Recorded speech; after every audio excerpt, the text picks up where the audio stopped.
ओम शांति। आज है 24 फरवरी 2023। प्रातः मुरली बाप दादा मधुबन से।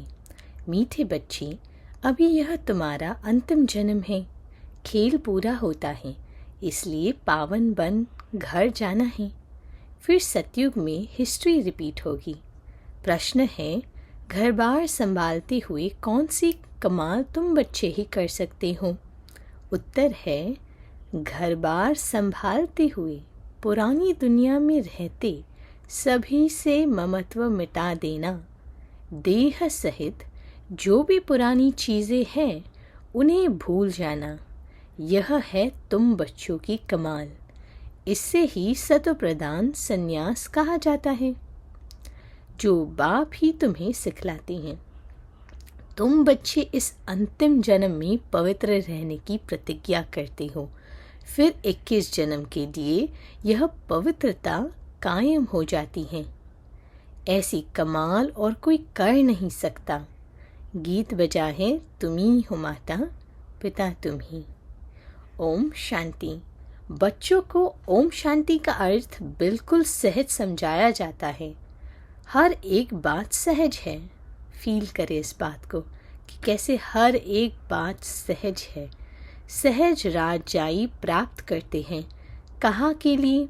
सतयुग के लिए। उनको जीवन मुक्ति कहा जाता है। वह रावण के यह भूत होते नहीं। कोई को क्रोध आता है तो कहा जाता है तुम्हारे में यह भूत है। अच्छा, बच्चों को समझाया है ओम का अर्थ है मैं आत्मा, फिर मेरा शरीर। हर एक के शरीर रूपी रथ में आत्मा रथी बैठी हुई है। आत्मा की ताकत से यह रथ चलता है।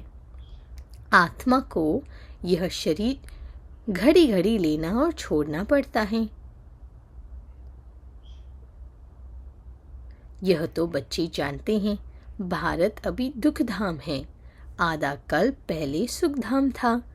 ऑलमाइटी गवर्नमेंट थी, क्योंकि ऑलमाइटी अथॉरिटी ने भारत में देवताओं के राज्य की स्थापना की थी। वहाँ एक धर्म था। आज से 5000 वर्ष पहले बरोबर लक्ष्मी नारायण का राज्य था। वह राज्य स्थापन करने वाला जरूर बाप होगा। बाप से उसको वर्षा मिला हुआ होगा। उन्हों की आत्मा ने, किसकी आत्मा ने? लक्ष्मी और नारायण की आत्मा ने 84 जन्मों का चक्र लगाया है। भारतवासी ही इन वर्ण में आते हैं। अभी है शूद्र वर्ण में। शूद्र वर्ण के बाद सर्वोत्तम ब्राह्मण वर्ण आता है। ब्राह्मण वर्ण माना ब्रह्मा के मुख से निकले हुए, ब्रह्मा के मुख वंशावली है। प्रजापिता ब्रह्मा के जरूर एडॉप्टेड बच्चे होंगे। बच्चे जानते हैं कि भारत पूज्य था, अब पुजारी हैं। बाप तो सदैव पूज्य है, वह आते जरूर है।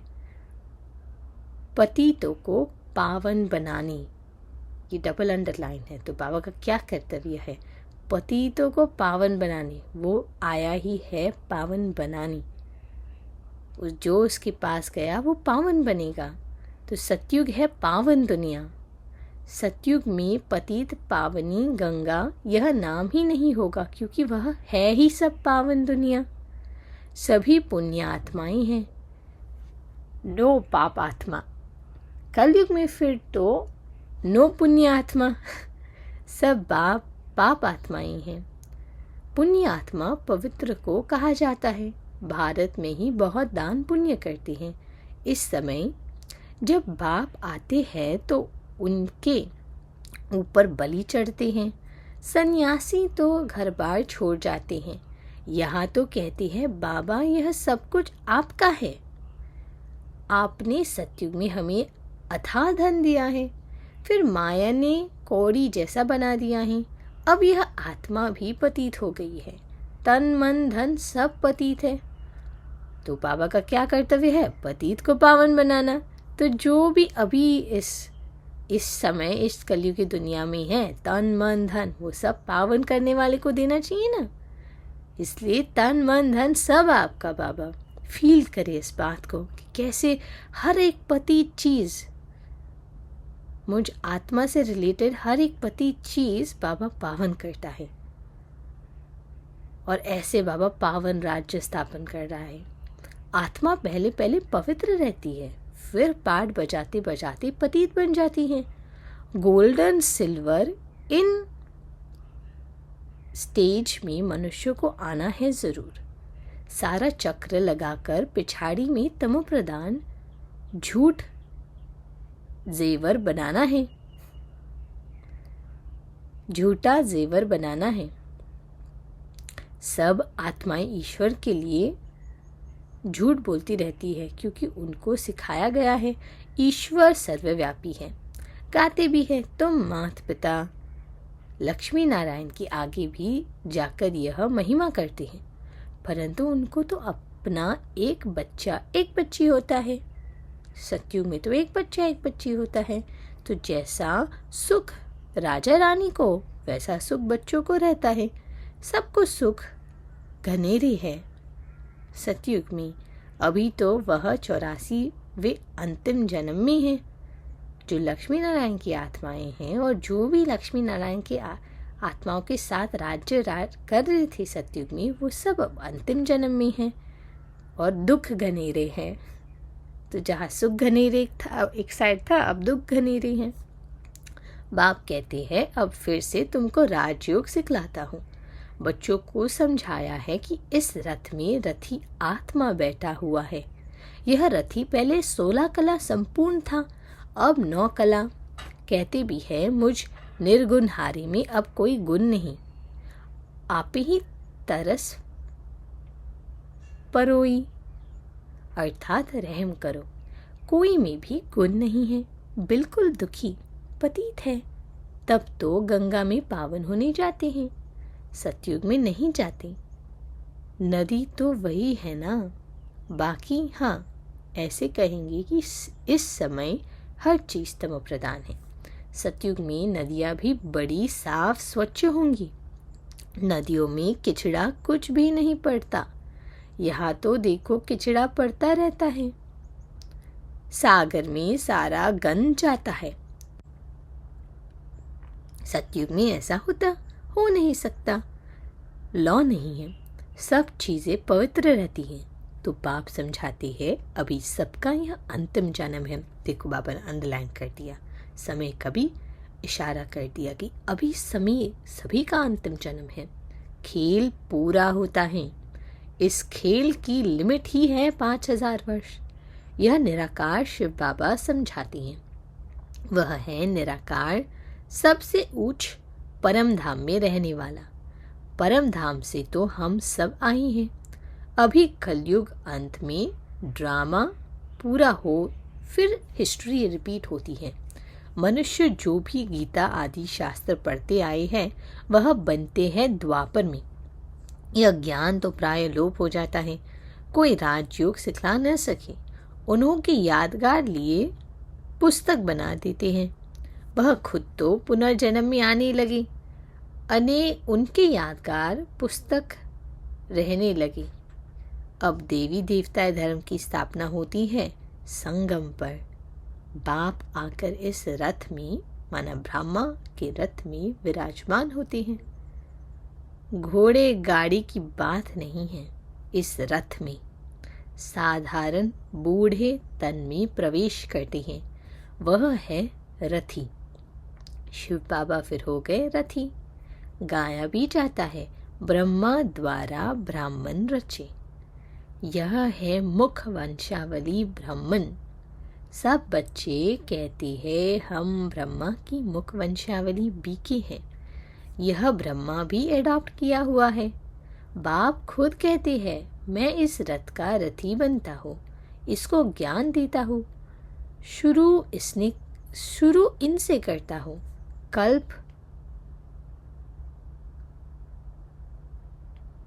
कलश मैंने दिया है माताओं को, कलश देता हूँ माताओं को। माता तो यह भी सुनाए, माता तो यह भी ठहरी ना। ब्रह्मा बाबा भी तो माँ ठहरी ना, कि उनसे तो हम रचे गए, वो निमित्त बनी। तो बाबा कहते हैं पहले पहले यह बनते हैं, फिर तुम। इनमें तो वह विराजमान है, परंतु सामने किसको सुनाई? फिर आत्माओं से बैठ बात करते हैं, और कोई विद्वान आदि नहीं होगा जो ऐसे आत्माओं से बैठ बात करे कि मैं तुम्हारा बाप हूँ, तुम आत्माएं निराकार हो, मैं भी निराकार हूँ, मैं ज्ञान सागर स्वर्ग का रचयिता हूँ, मैं नरक नहीं रचता हूँ। यह तो रावण माया नरक बनाती है। बाप कहते हैं मैं तो हूँ ही रचयिता, तो जरूर स्वर्ग ही बनाऊंगा ना। तुम भारतवासी स्वर्गवासी थे, अब नरकवासी बने हो। नरकवासी बनाया रावण ने, क्योंकि आत्मा रावण की मत पर चलती है। इस समय तुम आत्माएं राम यानी दिलाराम शिव बाबा श्री श्री की श्रीमत पर चलते हो। बाप समझाते हैं अब सबका पाठ पूरा हुआ है, सब आत्माएं इकट्ठी होंगी। जब सब आ जाएंगे तब फिर जाना शुरू होगा, फिर विनाश शुरू हो जाएगा। भारत में अब अनेक धर्म हैं, सिर्फ एक आदि सनातन देवी देवता धर्म है नहीं। कोई भी अपने को देवता नहीं कहते। देवताओं की महिमा भी गाई है, सर्वगुण संपन्न। फिर अपने को कहेंगे हम नीच पापी। जो सतप्रधान पूजित थे वह तमोप्रधान पुजारी बन पड़े हैं। द्वापर से रावण का राज्य शुरू होता है। राम राज्य है ब्रह्मा का दिन, रावण राज्य है ब्रह्मा की रात। अब बाप कब आए? जब ब्रह्मा की रात पूरी हो तब तो आए ना, और इसी ब्रह्मा के तन में आई। तब तो ब्रह्मा से ब्राह्मण पैदा हो, उन ब्राह्मणों को राजयोग सिखलाते हैं। बाप कहते हैं जो भी आकारी व साकारी या निराकारी चित्र हो उनको तुम्हें याद नहीं करना है, क्योंकि बाप है विचित्र। तो कोई भी आकारी साकारी निराकारी चित्र हो उनको तुम्हें याद नहीं करना है। तुमको तो लक्ष्य दिया जाता है। मनुष्य तो चित्र देख याद करते हैं, लेकिन तुम्हें तो बाबा ने लक्ष्य दिया है। बाबा कहती हैं चित्रों को देखना बंद करो, यह है भक्ति मार्ग। अभी तो तुम आत्माओं को वापस मेरे पास आना है। पापों का बोझा सिर पर बहुत है। ऐसे नहीं गर्भ जेल में हर जन्म के पाप खत्म हो जाते हैं, कुछ खत्म हो जाते हैं, कुछ रहते हैं। अब मैं पंडा बनकर आया हूँ। इस समय सब आत्माएं माया की मत पर चलती हैं। परमात्मा सर्वव्यापी कहना यह माया की मत है। कभी कहते सर्वव्यापी है, कभी कहते 24 अवतार लेते हैं। बाप कहते हैं मैं सर्वव्यापी कहाँ हूँ? मैं तो हूँ ही पतित पावन स्वर्ग का रचयिता। मेरा धंधा ही है नर्क को स्वर्ग बनाना। गांधी चाहते थे राम राज्य हो, अभी कहते हैं ऑलमाइटी राज्य हो, वन रिलीजन हो। ऑलमाइटी राज्य हो, वन रिलीजन हो। ऑलमाइटी राज्य हो, वन रिलीजन हो। स्वर्ग में तो है ही एक धर्म, एक राज्य, वहाँ कोई पार्टीशन नहीं था। बाप कहते हैं मैं यूनिवर्सिटी का मालिक नहीं बनता हूँ, तुमको बनाता हूँ। फिर रावण आकर तुमसे राज्य छीनता है। अभी है सब तमो प्रधान, पत्थर बुद्धि। सतयुग में है पारस बुद्धि। यह बाप समझाती है। रथी बैठे है ना, आत्मा ही बात करती है, तो इनकी आत्मा भी सुनती है। ब्रह्मा बाबा की आत्मा भी सुनती है जब शिव बाबा की आत्मा बात करती है। तो योग क्या है? योग है जब आत्मिक स्थिति में रहकर बाबा की आवाज़ को सुनना। बाबा की आवाज़ एक बुद्धि में साइलेंस की प्रेरणा जैसे काम करेगा।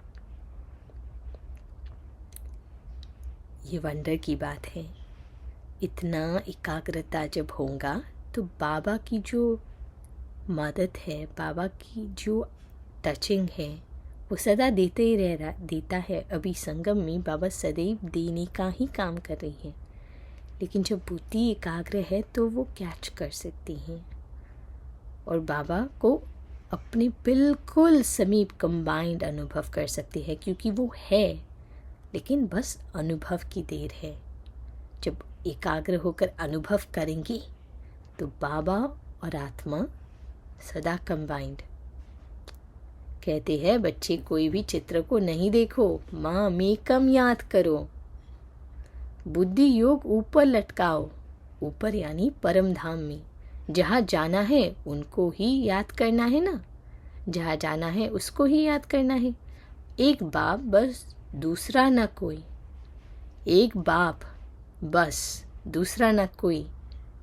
तो फिर परम धाम और सतयुग दूर नहीं। एक बाप, दूसरा न कोई। वही सच्चा पातशाह है, सच सुनाने वाला है। तो तुम्हें कोई भी चित्रों को सिमरन नहीं करना है। यह शिव का जो चित्र है उसका भी ध्यान नहीं करना है, क्योंकि शिव ऐसा तो है नहीं। जैसे हम आत्मा हैं वैसे वह परमात्मा है। हम भी विचित्र, हमारा बाप भी विचित्र, कोई चित्र है ही नहीं।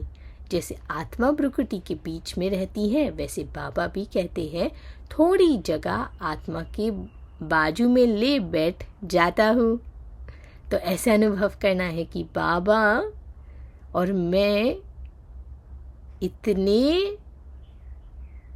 एक रस एकाग्र स्थिति में हूँ कि बाबा मुझ आत्मा के बाजू में ले बैठ जाता है। स्वयं परमपिता परमात्मा मेरे साथ है। रथी बन इसको बैठ ज्ञान देता हूँ। तो बाबा ब्रह्मा बाबा की बात कर रहे हैं कि रति बन इसको बैठ ज्ञान देता हूँ। तो जब बच्चों को फॉलो फादर करना है तो इसी अनुभव को फॉलो करना है। फिर बाबा आगे कहते हैं इसकी आत्मा में ज्ञान नहीं था, पतित थी। जैसे इनकी आत्मा रथी बोलती है शरीर से, वैसे मैं इन ऑर्गन से बोलता हूँ। नहीं तो कैसे समझाऊँ? ब्राह्मण रचने लिए ब्रह्मा ज़रूर चाहिए। तो जो भी हम कर रहे हैं अनुभव करें, उसमें परमात्मा की प्रेरणा, परमात्मा का साथ कि अरे मैं तो पहले ऐसे नहीं थी, लेकिन अब मेरे जो मुझसे जो श्रेष्ठ श्रेष्ठ कर्म हो रहे हैं, ये बोल निकल रहे हैं, ये जो दृष्टि है ये कोई साधारण दृष्टि नहीं है। इसमें परमात्मा का साथ है। परमात्मा स्वयं मुझ आत्मा का रथी बन मुझे चला रहा है। फिर बाबा कहते हैं ब्राह्मण रचने लिए ब्रह्मा ज़रूर चाहिए। जो ब्रह्मा फिर नारायण बनेगा। अभी तुम ब्रह्मा की औलाद हो, फिर सूर्यवंशी से नारायण के घराने में आए जाएंगे। बच्चों को समझाया है यह शास्त्र आदि सब भक्ति मार्ग के है, फिर भी यही बनेंगी। जो पढ़ते पढ़ते तो वो प्रधान बन जाते हैं। सतयुग में त्रेता हुआ, त्रेता से द्वापर, कलयुग हुआ। पतित बने तब तो पतित पावन आकर पावन बनाएंगे ना। शास्त्र किसको पावन बना न सके। अभी तो बिल्कुल ही कंगाल बन पड़ी है, लड़ते झगड़ते रहती है। बंदर से भी बदतर है। बंदर में 5 विकार बहुत कड़े होते हैं। देह अहंकार भी बंदर जैसा हो और कोई में नहीं होता। देह अहंकार भी बंदर में जैसा और कोई नहीं होता है। काम क्रोध लोभ मोह सब विकार बंदर में ऐसे होते हैं, बात मत पूछो। बच्चा मरेगा तो उनकी हड्डियों को भी छोड़ेंगे नहीं। मनुष्य भी आजकल ऐसे हैं। बच्चा मरा तो 6-8 मास रोते रहेंगे। सतयुग में तो अकाल मृत्यु होता नहीं है, न कोई रोते पीटते हैं। वहाँ कोई शैतान होता है नहीं। बाप इस समय बच्चों से बात कर रहे हैं। भल घर बार भी संभालो, उसमें रहते हुए ऐसे कमाल कर दिखाओ जो सन्यासी कर न सके। यह सत्व प्रधान सन्यास परमात्मा ही सिखलाते हैं। कहते हैं यह पुरानी दुनिया अब खत्म होती है, इसलिए इससे ममत्व मिटाओ। सबको वापस आना है। देह सहित जो भी पुरानी चीज है उसको भूल जाओ। यह 5 विकार मुझे दे दो। बाबा कहते हैं यह 5 विकार मुझे दे दो। अगर अपवित्र बनेंगी तो पवित्र दुनिया में आ नहीं सकेंगी। बाप से प्रतिज्ञा करो, इस अंतिम जन्म के लिए पवित्रता की प्रतिज्ञा, फिर तो पवित्रता कायम हो ही जाएगी। 63 जन्म तुम विकारों में गाते, गोता खाकर एकदम गंदे बन पड़े हो। अपने धर्म कर्म को भूल गए हो, हिंदू धर्म कहते रहते हो। बाप कहते हैं तुम तो बेसमझ बन गए हो, क्योंकि नहीं समझते हो भारत स्वर्ग था, हम ही देवता थे। मैंने तुमको राजयोग सिखाया, तुम फिर कहते श्री कृष्ण सभी का बाप, स्वर्ग का रचयिता है। बाप तो निराकार सब आत्माओं का बाप है, फिर उनके लिए कहते हो कि सर्वव्यापी हैं। तुम अपने बाप को गाली देते हो। शिव शंकर को मिला दिया है, कितनी ग्लानि कर दी है। शिव तो है परमात्मा, कहते हैं मैं आता हूँ देवी देवता धर्म स्थापन करने। फिर विष्णु के 2 रूप लक्ष्मी नारायण राज्य करेंगे। सचखंड स्थापन करने वाला एक ही सद्गुरु है, वह इस रथ में रति हैं। इससे नथिंग न्यू भी कहते हैं, भगीरथ भी कहते हैं। तुम अर्जुनों को कहते हैं मैं इस रथ में आया हूँ। युद्ध के मैदान में मैं तुमको माया पर जीत पहनाने में आया हूँ। क्यों?